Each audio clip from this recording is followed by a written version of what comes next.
안녕하세요. 저는 성격이 털털하고 무던하다는 소리를 자주 듣는 40대 후반 여성입니다. 어린 시절에는 다혈질이었던 저도 나이를 먹으니 점점 그 불같은 성미가 사라지더군요.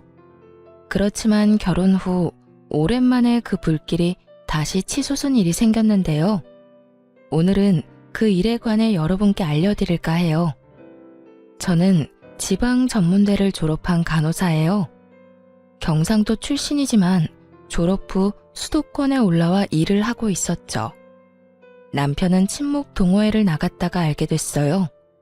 사람이 차분하고 잔잔한 호수 같은 사람이라 당시만 해도 다혈질이었던 제 성격을 모두 다 받아줄 수 있을 만큼 포용력 있는 사람이었어요. 연애 3년 후 결혼을 했을 때도 저희 부부에게는 아무런 문제가 없었어요. 교양 있는 시어머니, 성격 좋고 사람 좋은 시아버지, 4살 많은 아주버님과 형님, 남편과 1살 차이 나는 서방님과 동서까지. 멀리서 볼 때는 아무 문제 없는 완벽한 가족에 가까웠죠. 하지만 이 시댁에서 구심점이 되어줘야 할 시어머니는 제가 결혼한 지 3년 만에 암 이식 수술 후 요양을 위해 강원도에 전원주택을 지어 그곳에 살게 됐어요. 혼자 가는 건 힘드니 시아버지와 함께 갔죠. 그렇게 시부모가 사라지니 그들의 본성이 드러나더군요.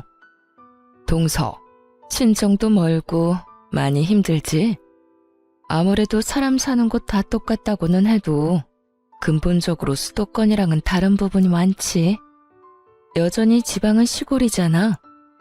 그러니까 내가 앞으로 좀 더 챙겨줄게.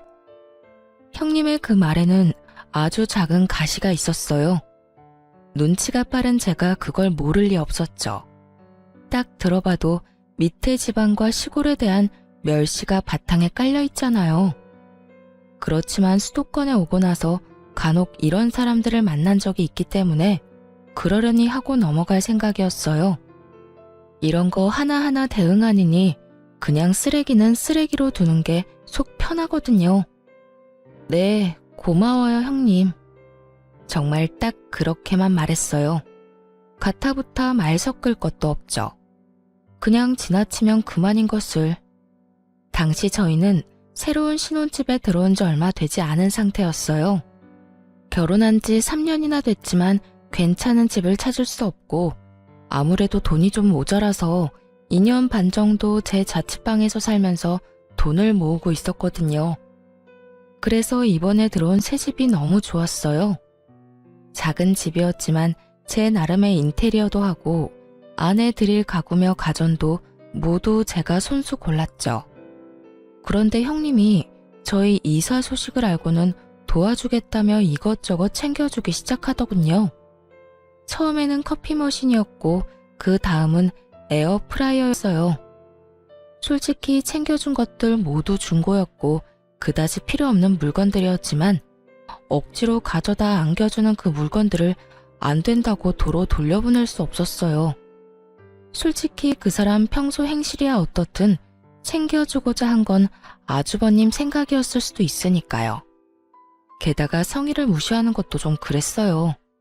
좋은 의도라고 생각하기로 했죠. 그런데 뒤로 갈수록 좋은 의도가 아닌 것 같더라고요. 그러다가 결국 일이 터졌죠. 동서, 이거 받아. 내가 저번에 동서 집에 가보니 밥솥이 4, 5인용이더라고. 우리 집 밥솥은 10인용이니 손님 많이 왔을 때도 덜 불편할 거야. 계속 쓰고 있기 그렇잖아. 저희한테 주시면 형님네는요? 10인용이면 저희야 좋기는 한데 살짝 거부감이 생겼어요. 솔직히 여태 형님이 챙겨준다고 해서 받은 것들은 상태가 썩 좋지 않았거든요. 커피 머신, 토스트기, 선풍기, 에어프라이어, 튀김기. 거의 대부분이 본인이 쓰다가 준 것들이었어요. 처음 한두 번은 깨끗하게 해서 주는 것 같더니 그 뒤부터는 점점 먼지 쌓인 것 그대로 주더군요. 게다가 거절할 틈도 없이 무조건 가져와서 안겨주니 받지 않을 수도 없었고요. 여하튼 또 그런 일이 생길까봐 저도 마음 졸였죠. 얼마 전에 친정에서 밥솥을 하나 해왔어. 기존에 쓰던 것도 몇 개월 안 됐으니 동서한테 줄게. 어차피 이것저것 많이 아끼고 있지? 아, 고마워요, 형님. 그렇지 않아도 곧 태어날 아이를 위해서라도 밥솥은 큰 걸로 살까 고민했어요. 챙겨주시면 잘 쓸게요. 솔직히 몇 개월 전에 샀다는 이야기에 이번에는 좀 다르겠구나 하고 생각했어요. 사실 저희 집에 있던 밥솥은 제가 자취하면서 쓰던 것이거든요. 집 사는데 돈을 다 끌어모았던 터라 돈이 많이 모자라서 자취할 때 썼던 것들 중에 쓸만한 건 여전히 쓰고 있는 형편이었어요. 혼자 살 때야 작은 것도 괜찮았지만 결혼을 하고 나니 입도 늘고 간혹 손님이 오면 밥하기 애매하더라고요. 그래서 저는 너무 고마워했죠. 그래, 없는 형편에 이것저것 가릴 틈이 어딨겠어? 우선 아끼고 봐야 살림의 보탬이 되지 않겠어? 그러니까 밥솥 살 생각 말고 그 돈으로 고기나 더 사 먹어. 어차피 서방님이랑 동서 둘이 벌어서 돈 되는 일도 없잖아. 뭐 지방에서야 둘이 번 정도면 잘 먹고 잘 살 수 있었을 텐데 여기는 좀 다르지. 그 정도 월급 누구 코에 붙여? 그러니까 아끼고 살아. 내가 이렇게 도와주잖아. 피식 웃으며 꺼내는 형님의 말에 묘하게 기분이 더러웠어요. 하지만 이번만은 버리지도 못하고 저희 집 구석에 쌓인 형님이 준 물건과는 다를 거라는 생각이 들었죠. 그렇게 고마움의 인사를 전하고 집에 돌아왔어요. 그날은 바빠서 열어보지도 못하고 잤어요. 다음 날이 남편 강원도 가는 날이었거든요. 저는 당직이 있어서 가지 못하고 남편 집만 싸줬어요. 하룻밤 자고 온다고 했거든요.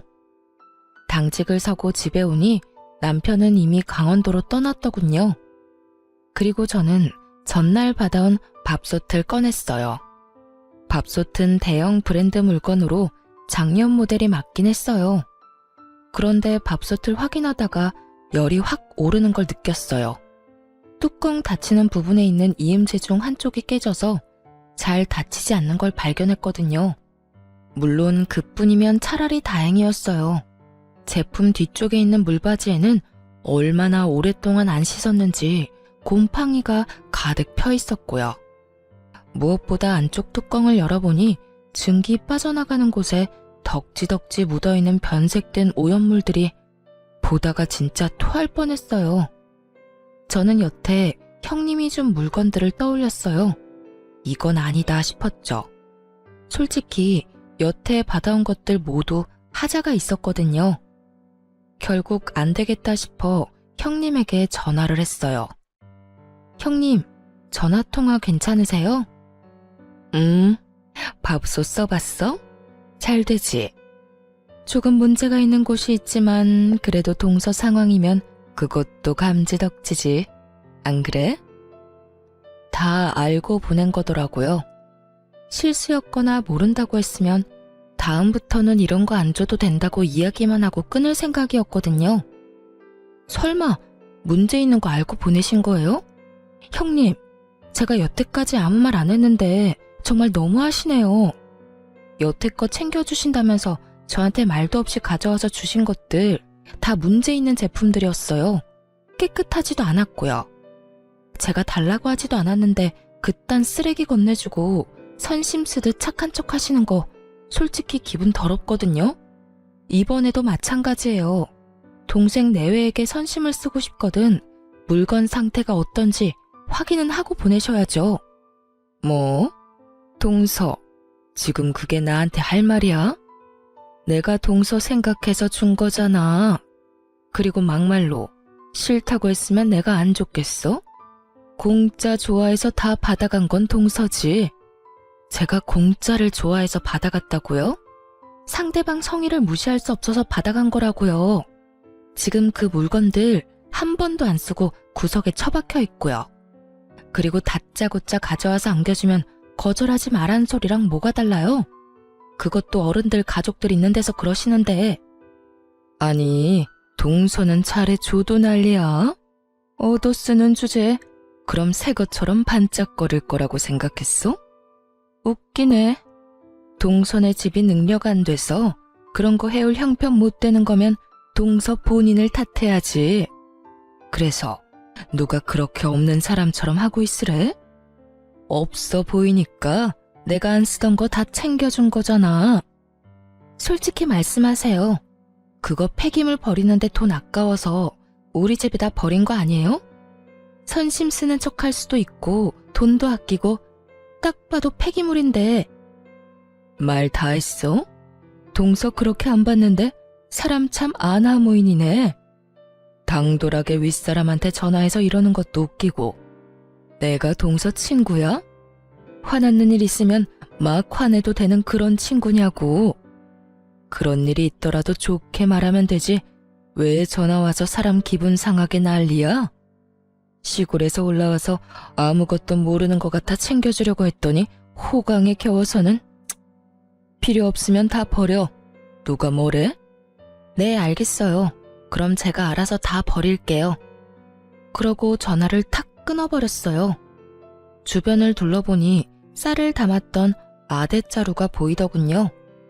시골에 농사 짓는 친척분이 보내주신 쌀 포대였는데 여기까지 오느라 여기저기 찢어지고 더러워졌지만 물건 넣는 데는 별 문제 없어 보였어요. 저는 그 포대자루에 형님이 줬던 물건을 싹 다 넣었어요.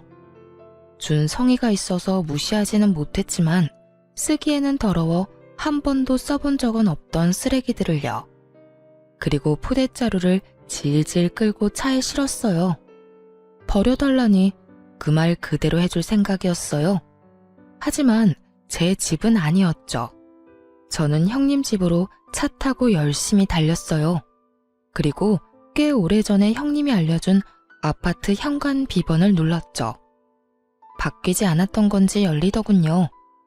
그리고 엘리베이터를 타고 올라가 형님 집 문 앞에 그 포대자루를 놔두고 나왔어요. 제 것도 아니고 사용한 적도 없는데 왜 제가 제 돈 주고 버려야 하나요? 버려달라는 사람이 버려야죠. 그렇게 집에 와서 개운한 마음으로 쉬는데 아주버님에게서 전화가 왔어요. 네, 아주버님. 어쩐 일이세요? 그이랑 강원도 가신다고 들었는데요. 아니, 재수씨. 한 가지만 물어보려고 전화했어요. 혹시 우리 와이프가 재수씨한테 준 물건들 상태 확인된 거 사진 있습니까? 아, 그거요? 그럼요, 있죠. 전부 다 사진은 찍어놨어요. 혹시라도 나중에 버렸을 때 왜 버렸냐고 화내시면 들려드릴 말은 있어야 하잖아요. 그렇게 이야기하는데 아주버님 목소리 뒤로 엄청 시끄러운 소리가 들리더군요. 형님의 목소리였어요. 혹시 형님이랑 같이 계세요? 아니요, 그게 아니라 강원도인데 우리 와이프가 동생한테 전화해서 화내는 바람에. 어떤 상황인지 대충 감이 왔어요. 제가 반품한 쓰레기를 확인하고 형님이 저희 남편에게 전화해서 생난리를 치고 있더군요. 게다가 그 목소리는 남편의 스피커폰을 통해 시부, 시모, 아주버님이 계신 그 자리에 모조리 다 흘러들어갔고요. 남편이 말할 틈도 주지 않고 오디오를 꽉꽉 채우는 형님을 보며 자기 무덤 열심히 파고 있구나 하는 생각이 들었어요. 속으로 진짜 고소했거든요. 교양 있는 척, 착한 척, 사람 지방 출신이라고 돌려가는 형님이 곧 망가질 생각을 하니까요.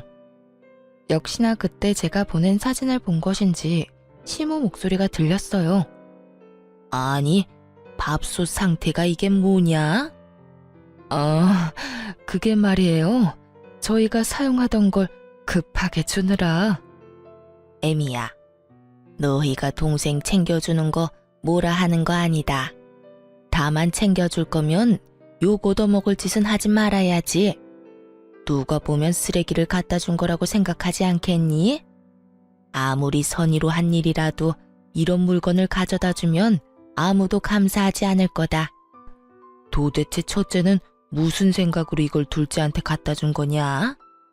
시모의 말에 아주버님도 당황한 것 같더군요. 시모는 본래 조용하고 차분한 성격인데 첫째 형님의 행동에 경악하신 듯 했어요. 적어도 시모의 상식선에서는 일어날 수 없는 일인 듯 보였죠. 저는 시모의 말 덕분에 마음이 좀 놓였어요. 저와 비슷하게 생각하는 사람이 있었으니까요. 결국 시모의 비난의 말을 견디지 못한 아주버님이 남편의 전화기를 가로채 빽 소리를 질렀어요. 이 옆앤내가 뭘 잘났다고 소리를 질러? 밥솥 상태를 보니 당신이 잘못한 게 확실해 보이는구만. 도대체 집에서 하는 일이 뭐야? 당신까지 왜 그래요? 없이 사는 둘째 서방님 도와주는 게 뭐가 문제예요? 당신도 쓸데없이 자리만 차지하는 물건 처분할 수 있다고 좋아할 때는 언제고? 내가 언제 그런 말을 했어? 발뺌 할 거예요? 그만! 지금 여기가 어딘 줄 알고 언성을 높여? 지금 어머니 아버지 이 전화 다 듣고 계시거든? 말 좀 예쁘게 해. 지금 하고 있는 이야기가 모두 시부모 귀에 들어갔다는 걸 알자마자 형님은 급격하게 아무런 말도 하지 않았어요. 아니, 아예 입을 다물었죠. 성질 좀 죽여. 내가 봐도 밥솥은 너무했어. 다른 것들도 많이 낡았고. 당신이 좋은 일 한다기에 내가 말리지 않았지만 신경 안 썼다고 이런 식으로 하면 안 되지. 앞으로 절대 이런 일 없도록 해. 그러고 남편 전화가 끊긴 모양이었어요. 그리고 아주버님이 저한테 말하더군요. 재수씨, 내가 신경 못 써서 미안해. 우리 와이프도 나쁜 뜻으로 그런 거 아닌 거 알지? 내가 따끔하게 혼내놨으니 다음부터는 안 그럴 거야. 아주버님이 제게 사과하며 전화가 끊어졌어요. 나중에 집에 돌아온 남편에게 물으니 제가 들은 것보다 더 대단했다고 하더군요. 전화하자마자 서방님 어쩌면 이럴 수 있냐? 동서가 해도 너무하지 않냐? 그렇다고 쓰레기를 우리 집 앞에 버리면 어쩌냐 해서 스피커폰으로 돌린 거래요.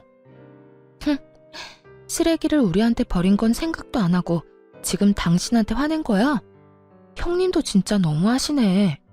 나랑 싸웠으면 나랑 끝을 내야지. 왜 당신한테 전화를 해? 내가 쉬워 보였겠지.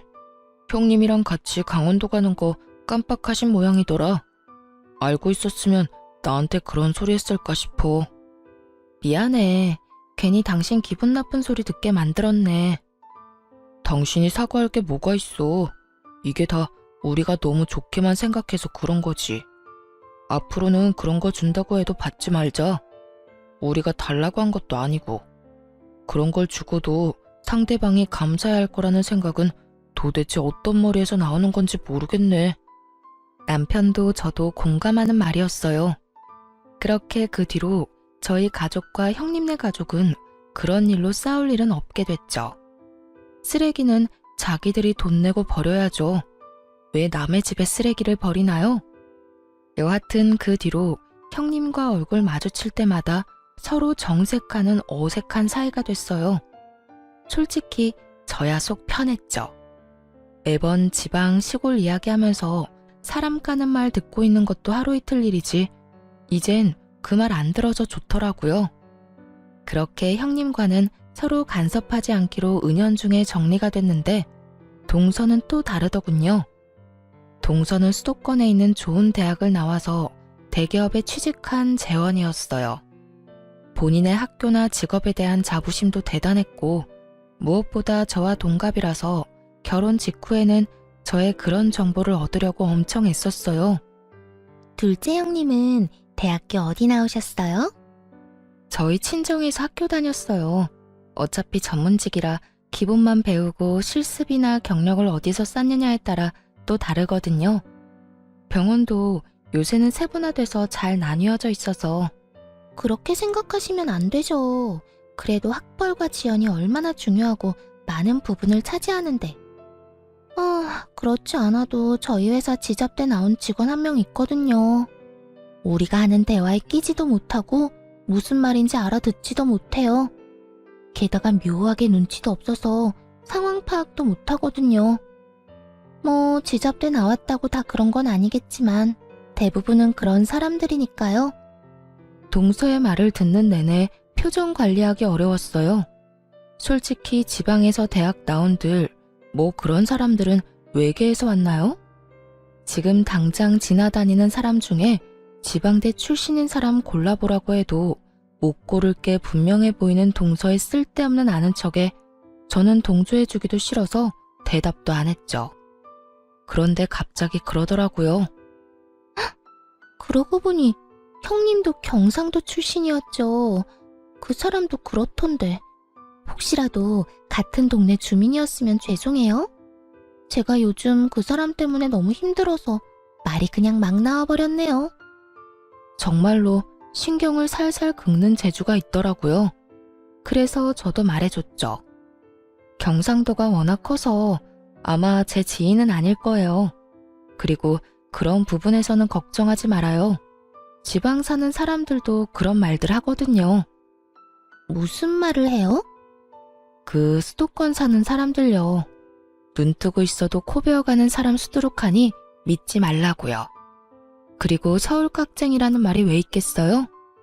여기 사람들 그만큼 까다롭고 인색하다고 생각하고 있거든요. 솔직히 별것도 아닌 걸로 등급 나눠서 사람 차별하는 것도 어떤 한 사람 때문에 잘 알고 있기도 하고 틀린 말도 아닌 것 같고요. 아, 미안해요. 서로 까는 거 피차 일반이니까 깔끔하게 동서도 저도 서로 미안해하지 않기로 해요. 그럼 됐죠? 제 말에 동서가 똥 씹은 표정으로 저를 보더군요. 제가 말한 그런 사람이 본인을 지칭하는 거라는 걸 알았나 봐요. 말로 하지는 않았는데 그렇게 눌러줬으면 더 이상 그런 주제로 이야기 안 할 법도 한데 동서는 끊임없이 저를 그런 대화에 끌어들이려고 하더라고요. 같은 나이라는 게 믿기지 않을 만큼 유치해서 결국 그 뒤로는 아예 상대를 안 했어요. 같은 인간 취급받기 정말 죽기보다 싫었거든요. 그런데 이게 끝이 아니었어요. 동서는 이를 갈고 있더라고요. 하루는 명절에 가족들이 다 모인 자리가 있었어요. 저와 동서는 같은 나이인데다가 아들 나이도 똑같거든요. 둘 다 당시에는 고등학교 1학년이었죠. 동서가 슬슬 시동을 걸더군요. 아, 어머님, 우리 첫째 요즘에 칭찬 좀 해주세요. 세상에, 이번에 전국 학력평가라는 시험을 쳤는데 우리 아들이 세상에 거의 대다수 과목이 2등급이더라고요. 1등급이 제일 좋은 거고 아래로 8등급까지 있는데 거기서 2등급이면 진짜 잘한 거거든요. 누굴 닮아서 그런지 머리 하나는 똑똑해요. 대놓고 자식 학력 자랑하는 걸 보니 아, 또 시작이다 싶었어요. 그런 동서 옆에서 저는 절대로 자식 성적 자랑은 안 했어요.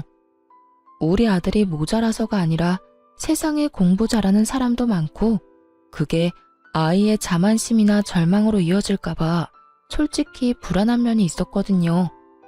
그래서 어딜 가든 저는 저희 아이들의 인성을 칭찬하면 칭찬했지 학업 성취로 칭찬한 적은 없었어요.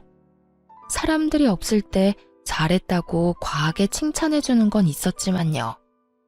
형님이 듣고 있다가 부러워하면서 대답하더라고요. 어머, 막내 동서 진짜 좋겠다. 우리 아들은 공부를 영 안 해서 망쳤잖아. 좋은 대학 졸업 못할 거 뻔하니까 그냥 대충 구색 맞추기로 대학 갔다가 졸업과 동시에 사업하는 제 아버지 밑에서 일 배우라고 하려고. 근데 걔는 어느 대학 가고 싶어서 그래? 아직 진로는 이르죠. 3년 남았고 이 정도 성적이면 어딜 가도 갈 수 있을 테니까. 어떤 곳이든 제가 밀어줄 생각이에요. 될성 부른 떡잎은 알아본다니까요. 참 김칫국도 시원하게 들이키고 있더군요. 물론 잘하는 아이가 계속 잘할 수도 있지만 굳이 그걸 입 밖으로 내지 않는 게 더 좋을 텐데 왜 저러나 싶었어요. 그런데 동서가 제 눈치를 살살 보더니 결국은 제 아들 이야기를 꺼냈어요. 그러고 보니 둘째 형님네 아들은 어때요? 전국 평가라서 둘째 형님네 아들도 시험 쳤잖아요. 시험 점수는 잘 나왔어요? 내가 듣기로는 사교육도 안 시킨다는데 그래가지고 되겠어요? 모름지기 교육은 선행이 필요해요, 선행이. 이제 와서 시작해도 다 늦은 거 아시죠? 게다가 보세요. 사촌지간의 동갑인데 얼마나 기분이 안 좋겠어요? 사춘기 남자애가 얼마나 상처받을지. 그래도 형님은 성적 같은 거 중요하게 생각 안 하잖아요. 그게 속 편할 수 있죠. 자식 앞날에는 크게 도움 안 되더라도 편하긴 하잖아요. 안 그래요? 정말 몰상식하고 속 끓는 소리 하는 데는 1인자더군요. 제가 한숨을 푹 쉬자 듣고 있던 시모가 동서에게 한마디 했어요. 막내야, 애들끼리 비교하는 거 아니다.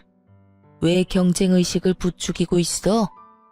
애들마다 특성도 다르고 잘하는 것도 다른데 왜 그거 하나로만 판단하니? 너한테 그게 중요하다고 해서 다른 사람에게도 중요할 거라고 생각하는 건 착각이고 오만이지.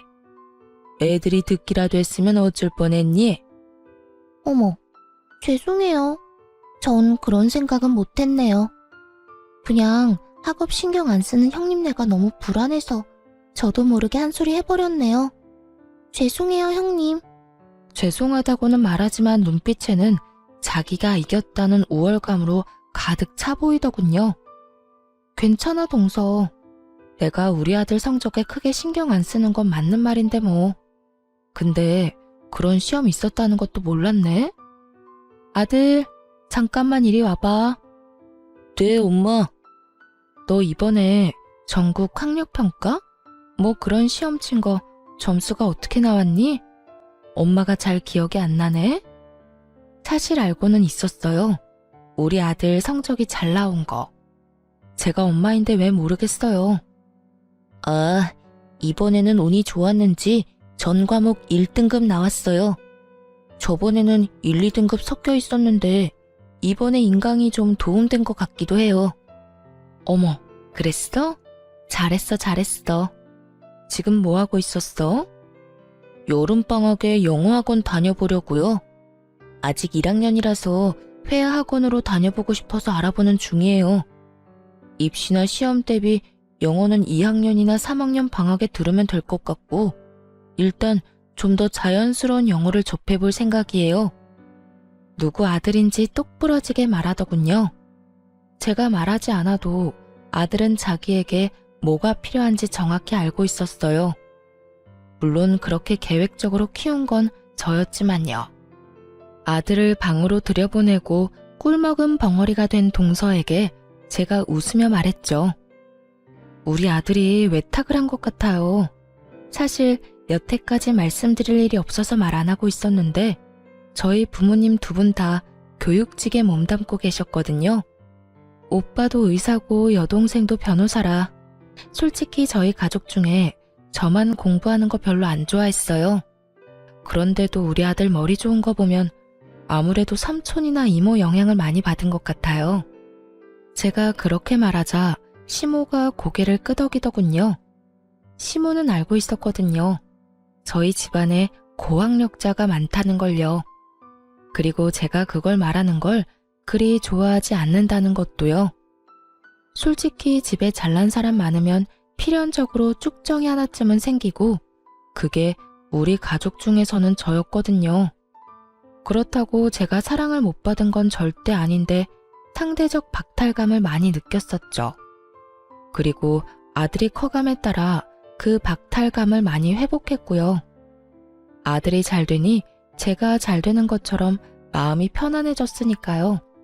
어쨌든 자기 아들과 동갑인 제 아들이 실력이 더 좋다는 걸 알고 난 뒤 동서는 그 뒤로 학업과 관련된 이야기는 전혀 하지 않았어요. 세상에는 뛰는 놈 위에 나는 놈 있다는 걸 손수 몸으로 겪었잖아요. 제가 아들 성적 자랑 안 하는 건 이런 사태를 미연에 방지하기 위한 것도 있어요. 애 성적 자랑하다 상대방에게 발리면 그것만큼 쪽팔리는 것도 없거든요. 그것도 본인이 먼저 도발했다고 친다면 말이죠. 그렇게 저는 저와 맞지 않는 두 사람을 저와 멀리 떨어뜨리는 데 성공했어요. 남편과 헤어질 수는 없으니 그 사람들을 최대한 멀리하는 것 말고는 저의 내적 평화를 유지할 방법은 없었죠. 뭐 그건 그거대로 나쁘지는 않았어요. 명절, 부모님 생신 이런 때 제외하고는 거의 만날 일이 없으니까요. 그런데 어느 날 시부가 쓰러졌다는 연락을 받게 됐어요. 아파서 강원도에서 요양을 하고 있는 건 시모였는데 갑작스레 시부가 쓰러진 거죠. 뇌경색이었고 다행히 장보러 시내에 나와 있던 터라 일찍 발견돼서 병원으로 갈 수 있었어요. 다행이었죠. 최대한 골든타임은 지켰으니까요. 하지만 강원도에는 시모와 시부뿐이었고 시부가 다치니 요양 중인 시모가 시부의 간병을 해야 했어요. 물론 간병보험을 들어서 간병인을 쓰기도 했지만 모든 시간을 간병인이 봐주는 건 아니니까요.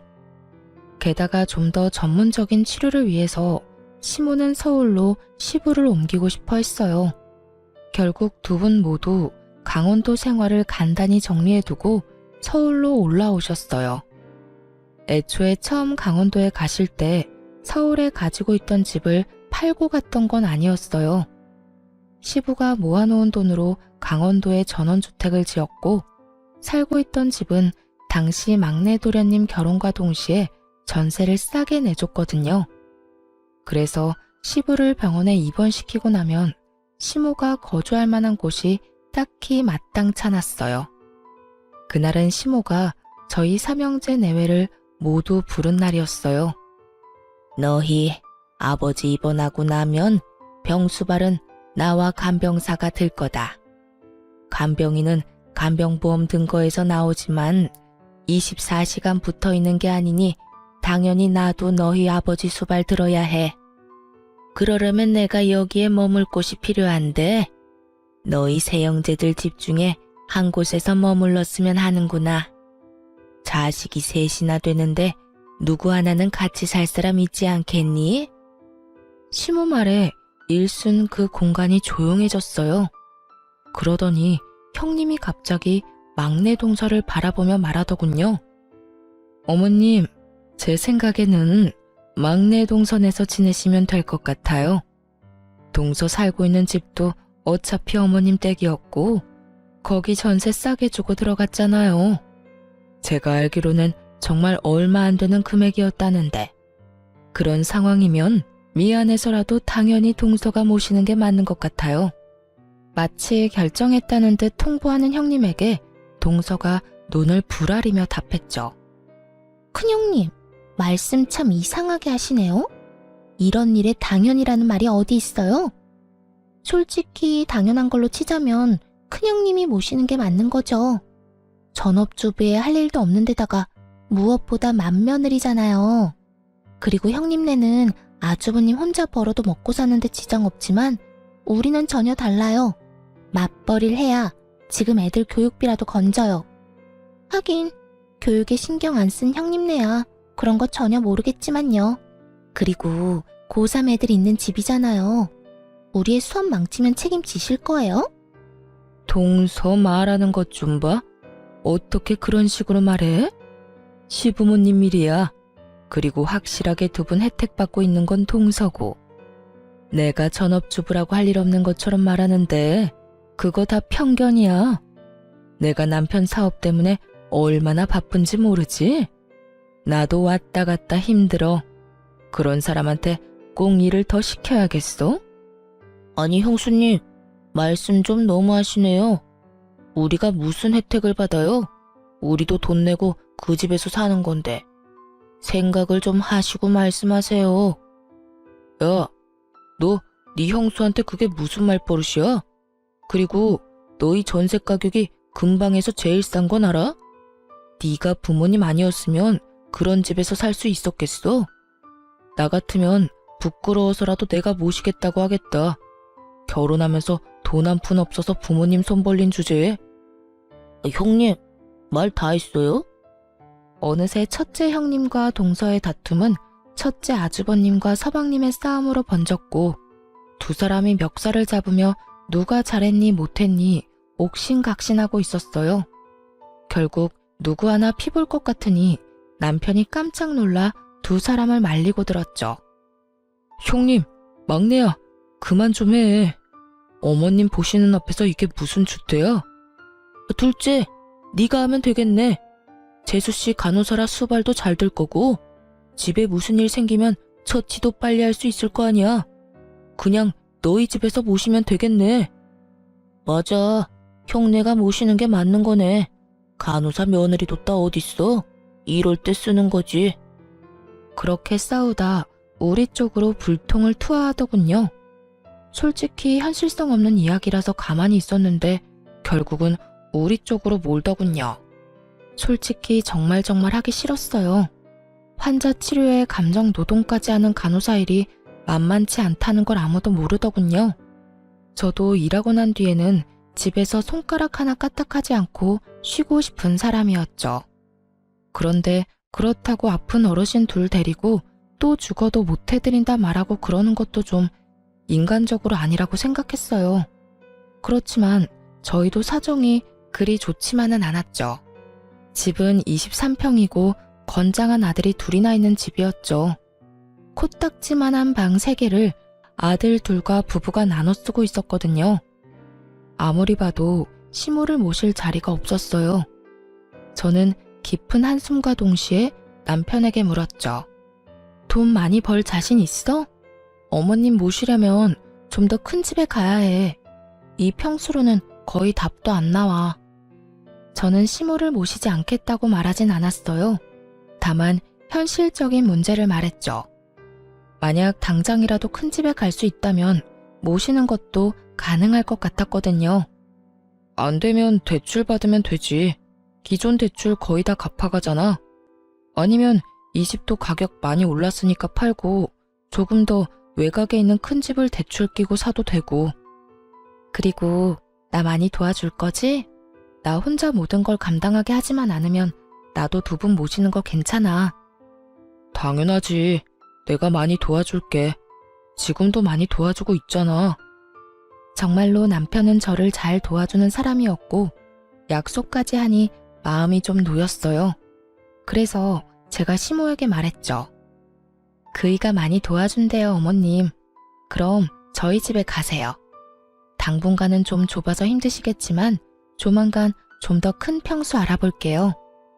제가 그 말을 하자마자 형님과 동서, 아주버님과 서방님 얼굴에 환한 웃음꽃이 피더군요. 수발 안 들어서 기분 좋은 건지는 모르겠지만 너무 속 보이는 모습에 눈살이 다 찌푸려지더라고요. 그런데 그 모습을 다 지켜본 시모가 제 손을 꼭 잡으며 말하더군요.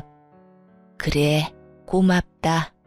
둘째 네가 참 힘든 선택을 했구나. 그런 의미에서 나도 그냥 너희 집에 얹혀 살며 수발만 받을 수는 없잖니. 그러니 내 강원도에 있는 전원주택 바로 정리하마. 그거 판 돈 둘째 너한테 줄 테니 지금보다 더 크고 교통도 편리한 집으로 이사 가자. 그 이야기에 저도 눈이 동그래지고 다른 사람들은 완전 사색이 됐어요. 시모가 살고 있던 전원주택 가격이 거의 10억이 넘어갔거든요. 고급 전원주택의 2층 집, 대지도 넓어서 가격이 못해도 10억쯤 나온다고 했거든요. 저는 슬쩍 형님과 동서의 얼굴을 살폈는데 순간 웃겨서 뿜을 뻔했어요. 두 사람 얼굴이 완전 똥 씹은 얼굴이 됐더라고요. 10억이나 되는 돈을 빌려주는 것도 아니고 준다고 하니 배가 아플 만도 하죠. 그러고는 갑자기 형님과 동서가 태클을 걸더군요. 어머님, 그런 게 어딨어요? 처음부터 그런 말씀하셨으면 저희가 모셨죠. 맞아요. 이건 불공평해요. 제가 맏며느리니까 제가 모실게요. 그게 당연하다고 생각해요. 당연은 무슨 당연이에요? 큰형님, 아까 저한테 뭐라고 하셨죠? 제가 부모님 혜택 받고 있으니까 제가 모셔야 한다면서요. 제가 모실게요. 그러니까 어머님, 저희 집으로 오세요. 정말 속안이 투명하게 비칠 만큼 날 것 그대로의 속 보이는 반응이었어요. 서로 자기가 하겠다고 우기더니 갑자기 둘이서 또 저를 공격하더군요. 얌전한 고양이 부뚜막에 먼저 올라간다더니 이것 봐요. 얌전하게 생겨서 어머님 돈 때문에 수발든다고 한 거니까 거기에 속지 마세요. 네, 큰형님 말이 맞아요. 어머님이 이렇게 교양 있으신데 저런 지방대 출신에 교양 없는 지방 사람이랑 같이 있으면 어머님한테 도리어 안 좋아요. 둘째 형님, 돈 욕심 낼 생각 말고 어머님 저희한테 맡기세요. 아시겠어요? 참으로 당당하더군요. 뭐가 그렇게 당당한지 저는 눈꼽만큼도 모르겠던데 말이죠. 이 상황을 모두 지켜보고 있던 시모의 얼굴이 차갑게 착 가라앉더니 큰 형님과 동서에게 호통치셨죠. 너희가 그런 말할 자격이 어디 있어? 이미 너희 둘은 기회를 영영 잃었어. 내가 돈 이야기하기 전에 내 수발 든다고 한 사람은 둘째 혼자뿐이었어. 서로에게 미루기만 한 너희 둘이 무슨 자격으로 내 수발을 들겠다 말아야? 이미 내가 둘째를 골랐다고 하지 않았어? 어머님, 그렇지만 돈 10억이 애들 이름도 아니고 이런 식으로 하나들한테 다 주시는 것도 형평성에 어긋나고요. 형평성? 100세 시대에 병들고 늙은 시부모 언제 죽을지도 모르는데 같이 모시고 살겠다고 한 사람한테 돈 10억 주는 게 뭐가 그렇게 형평성에 어긋나? 그리고 두 사람이 원하지 않았잖아. 싫다며 서로에게 떠넘긴 주제에 돈 10억이 그렇게 아쉬워? 그 돈 노동비야. 내가 주는 월세이기도 하고 일찍 죽으면 또 모를까 오래 산다면 짐밖에 안 되는 늙은이 잘 봐달라는 뇌물이기도 하고 그런 돈을 왜 날 돌보지도 않은 너희들한테 나눠야 해? 미리 경고하는데 이번 일 그냥 지나가지는 않는다. 앞으로 있을 유산 상속, 증여, 유언장 작성에 큰 영향을 줄 거니까 알고나 있어. 유산과 증여라는 말이 나오자 이번에는 아주버님과 서방님 얼굴이 사색이 됐어요. 여보, 그만해. 어머님 앞에서 이게 무슨 짓이야? 제발 처신 좀 똑바로 하라고. 당신도 제발 나대지 좀 마. 어머니가 어련히 알아서 잘하시려고 어서 둘째 형수님한테 사과해. 당신도 어서 사과해. 둘째 재수씨가 어머님 모신다잖아. 고맙다고 인사하고. 두 남편이 다그치자 결국 형님과 동서는 하기 싫은 표정이 역력한 채로 제게 사과의 말을 꺼냈어요. 강요로 점철된 들으나 마나한 사과를 듣고 저도 괜찮다고 말해줬어요. 이날 이후로 저는 시모가 전원주택 팔아서 마련한 돈과 대출을 좀 껴서 더 큰 집으로 이사가게 됐어요. 큰 집은 방도 4개고 병원도 가까워서 시부모님 모시기에도 괜찮았죠. 집 이사를 한 지 반년 만에 시부가 저희 집으로 왔어요. 처음에는 어른 두 분을 모시게 돼서 집이 좀 예민해지지 않을까 생각했는데 생각보다 분위기가 좋더라고요. 서로의 영역도 터치를 안 하니 그것도 좋았고요. 제가 바빠서 못하는 부분을 어머님은 잔소리 없이 해주셨어요. 원래 그런 분이시거든요. 차분하고 이해심 넓은 진짜 어른 같은 어른이요. 저도 항상 죄송해서 말씀드리면 돈 벌면서 육아도 잘하고 집안일까지 잘하는 완벽한 사람은 없다고 말해주셨어요. 어찌나 고마운 말씀인지. 보통 시모들은 무조건 완벽을 원하잖아요. 하지만 우리 시어머니는 그런 완벽보다는 노력을 더 좋아하셨어요. 그래서 분위기가 더 좋았던 건지도 모르죠. 퇴원한 시부는 병으로 좀 어눌해지고 몸 상태가 좀 나빠지기는 하셨지만 특유의 쾌활한 성격은 여전하시더군요. 저랑 개그 코드나 식성이 잘 맞는 것도 좋지만 둘째와 죽이 잘 맞으시더라고요. 같이 게임 같은 것도 하고 산책도 같이 나가는 거 보니 너무 좋았어요. 애들이 남들과 함께 살아가는 법을 배우고 있는 것 같아 조금 뿌듯하게 느끼기도 했고요. 그런데 그렇게 화목한 저희 집도 찬 기운이 풀풀 날릴 때가 있긴 했어요. 바로 아주버님과 서방님 부부가 방문하는 날이요. 항상 올 때마다 시부모님에게 그 말을 꺼내거든요. 어머니, 언제까지 둘째 집에 있을 겁니까? 이제 저희 집도 준비가 됐어요. 와이프한테 사업 맡길 일도 없고 이미 자식들도 모두 독립해서 집도 널널하고 좋습니다. 그러니 이제 그만 저희 집으로 오세요. 그러지 말고 저희 집은 어떠세요? 구관이 명관이라고 옛날 살던 집이 좋고 근처에 어머니 아는 분들도 많잖아요. 저희도 첫째 대학 들어가서 둘째만 남았거든요. 걔는 공부 못해서 신경 안 써도 되니 두 분한테 모든 신경 쏟을 수 있어요. 그러니 저희 집으로 오시면 돼요. 일 없다. 내가 너희들 집에 왜 가? 여기가 이렇게 내 집 같고 좋은데. 늙은이한테 또 새로운 환경에 맞춰 살라는 말이냐? 노인 공경도 몰라? 어머님, 그렇지만 이러면 안 되죠. 이런 식이면 대놓고 차별하시는 거랑 뭐가 달라요? 그 말이 맞아요, 어머님. 저희들한테도 기회는 한번 주셔야죠. 그래야 잘 모실 수 있는지 없는지를 알 수 있잖아요. 너희는 여태 니들이 둘째한테 한 건 생각 안 하지? 내가 그걸 다 봤어.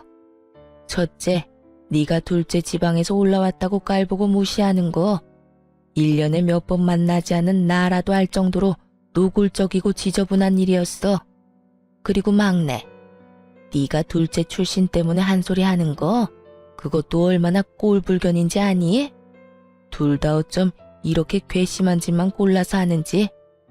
결국 그렇게 화를 내신 시모가 아주버님을 쳐다보며 한마디 툭 던지셨어요. 너는 아버지한테서 빌려간 사업자금 언제 갚을 거니? 너희 집에 오라고 설득하기 전에 빌려간 돈부터 갚을 생각을 해야지. 그러자 아주버님과 큰형님이 합주기가 됐어요. 입이 있는들 무슨 말을 하겠어요? 아주버님이 시부에게 빌려간 돈이 1억을 넘었으니까요. 아주버님을 쫓아낸 시모가 이번에는 서방님을 보며 말했어요. 너는 집 빌려준 지가 벌써 몇 년째인데 거기서 나올 생각을 안 해? 그 집, 내가 그 전세 받고 빌려준 건 너희가 미래에 더 좋은 집을 갈 거라고 생각했기 때문이야. 그런데 여태껏 느릿느릿 이제 더는 못 참겠으니까 너희도 이제 내 집에서 나가서 새로운 집 찾아보거라. 곧 내놓을 테니까. 어머니, 어머니. 4명이 이구동성으로 외치더군요. 하긴 그럴 수밖에 없죠. 지금 시부모에게 지원받은 모든 걸 뺏기게 생겼는데 그 상황에서 예, 그러겠습니다 하는 쪽이 더 이상한 거죠. 왜? 뭐가 억울해? 둘째네는 나한테 받아간 것도 없고 다 본인들 알아서 했어. 그런 와중에도 나랑 너희 아버지 함께 모시겠다고 해준 사람이야. 부모님한테 받아간 것도 많으면서 책임은 지지 않으려는 너희가 뭐가 억울해? 지금 너희가 가지고 간 것까지 돌려줄 생각 아니면 여기 와서 이렇게 난리들 치지 말어. 잘 사는 사람들 속 뒤집지 말고. 결국 4명 모두 돈 때문에 어머니한테 그런 말 아니라며 마치 변명하듯 말을 던져놓고는 밖으로 나가더군요. 그 뒤로 저희 집에 찾아와서 시부모에게 자기네 집에 가자며 꼬시는 사람은 없어졌어요. 그 사람들이 더 이상 찾지 않으니 속이 다 시원했죠.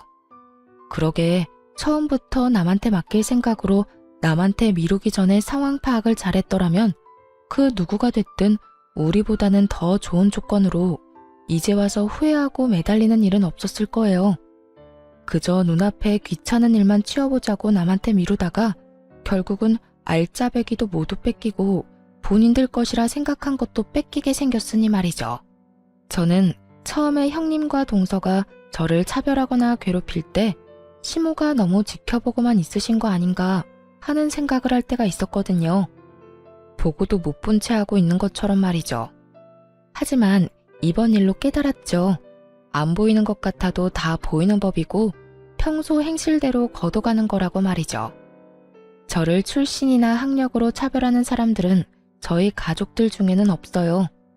그런 이야기 꺼낼 때마다 시모와 시부께서 기함을 하시니 아무도 그런 이야기를 못 꺼내죠. 오늘 제가 들려드린 사연 즐겁게 보셨나요? 긴 글 읽어주셔서 감사하고 오늘도 즐거운 하루 되시길 바랍니다.